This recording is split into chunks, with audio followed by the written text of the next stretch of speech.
जान से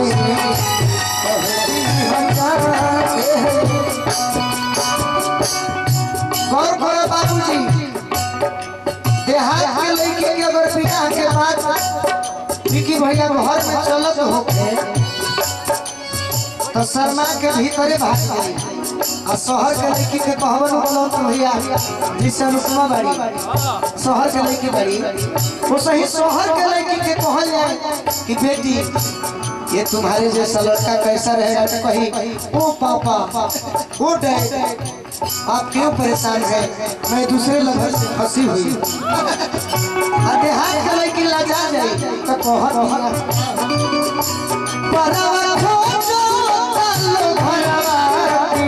ध्यान से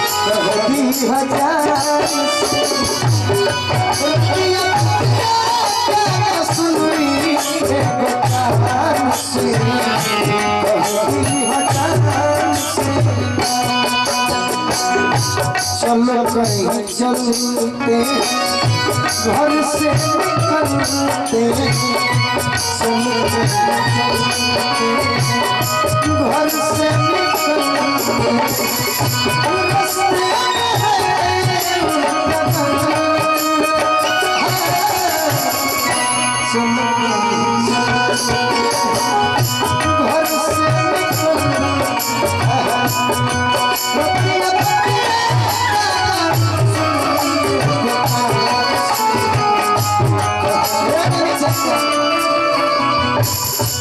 दुकानदार ऐसा बने के चाहिए कि सब सामान उपलब्ध हो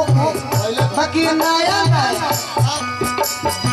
अपना तो सरस्वती में जरूर हमारे के बुझल बाड़ी कि हर मंच पर ठीक बा फरमाइश पूरा कइल हमार फर्ज बा, बाकी हर मंच पर नया पहिला आपन पहिला दूसरा जना लड़की को हटिया हिना जी हम सोची कैसे बोली मुहम्मद से बोली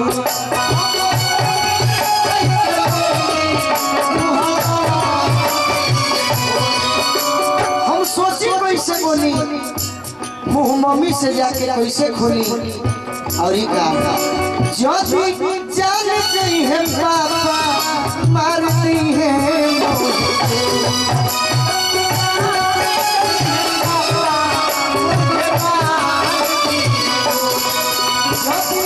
जान नहीं है पापा मारती है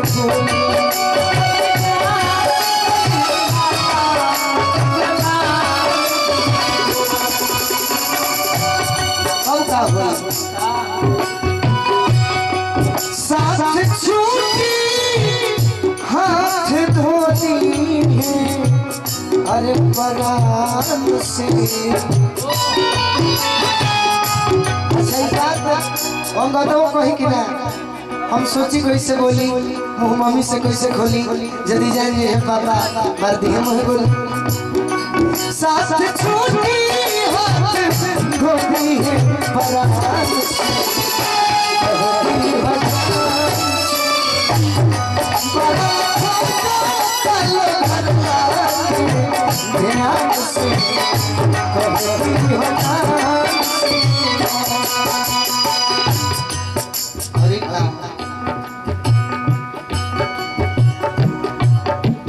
सोना न चांदी के हर वतन साजन हम बाहर से नहीं चाहिए हमारा के रुपया जी छुट्टी लेके घर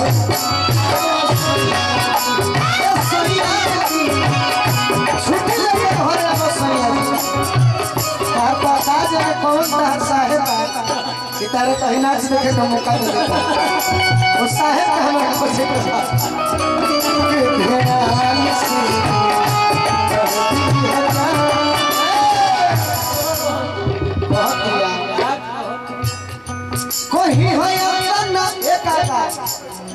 कोई होया ना जानी करो मर भवे कुछ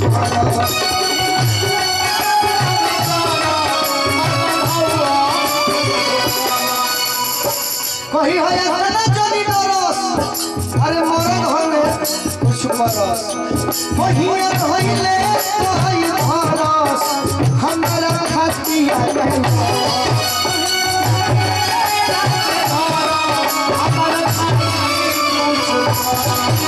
यूट्यूब वाले भाई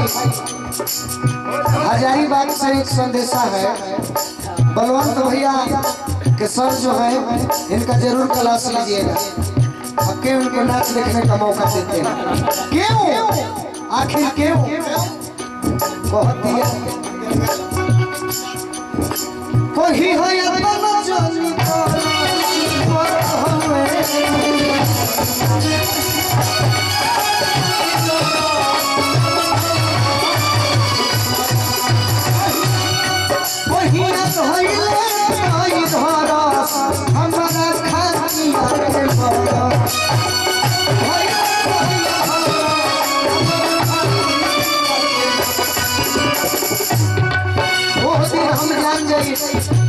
तू हमरा से प्यार ना दिए ना हो बहू को बहू बोला बिना हरे जवान से ना हो बहू बोला बिना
दिल शान से साथी के दुनिया ले जा सब दिल शान से कहती हजान से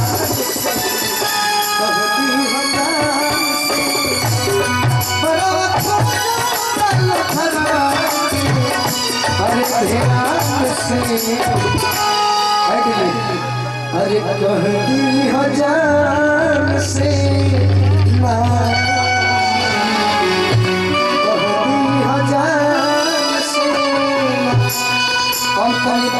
क्षेत्र के